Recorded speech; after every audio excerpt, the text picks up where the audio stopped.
Hi 4 நாட்களில் ரூ.50 கோடி வசூலீட்டிய Lokesh கனகராஜின் DC திரைப்படம். அருண் மாதேஸ்வரன் இயக்கத்தில் லோகேஷ் கனகராஜ் நடித்துள்ள டிசி படம் கடந்த ஆகஸ்ட் 7ஆம் தேதி வெளியானது. இயக்குனராக பல வெற்றி படங்களை கொடுத்து தனக்கென தனி ரசிகர் பட்டாளத்தை உருவாக்கியுள்ள லோகேஷ் கனகராஜ் தற்போது நடிகராகவும் கவனம் செலுத்தி வருகிறார். அந்த வகையில் அருண் மாதேஸ்வரன் இயக்கத்தில் உருவாகியுள்ள டிசி திரைப்படத்தில் அவர் முதன்மை கதாபாத்திரத்தில் நடித்துள்ளார். மாநகரம் படத்தின் மூலம் இயக்குனராக அறிமுகமான லோகேஷ் கனகராஜ் தொடர்ந்து கைதி, மாஸ்டர், விக்ரம், லியோ உள்ளிட்ட வெற்றி படங்களை இயக்கி தனக்கென ஒரு ரசிகர் பட்டாளத்தை உருவாக்கினார். மேலும் Lokesh Kanagaraj cinematic universe LCU மூலம் இந்திய அளவில் கவனம் பெற்றார். சமீபத்தில் ரஜினிகாந்தை வைத்து இயக்கிய கூலி திரைப்படமும் வெளியாகி ரசிகர்களிடையே பெரும் வரவேற்பை பெற்றது.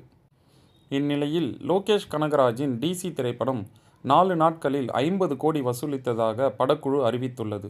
அனிருத்தின் பின்னணி இசை மற்றும் பாடல்கள் டிசி படத்துக்கு வலு சேர்ப்பதாக ரசிகர்கள் பாராட்டி வருகின்றனர்.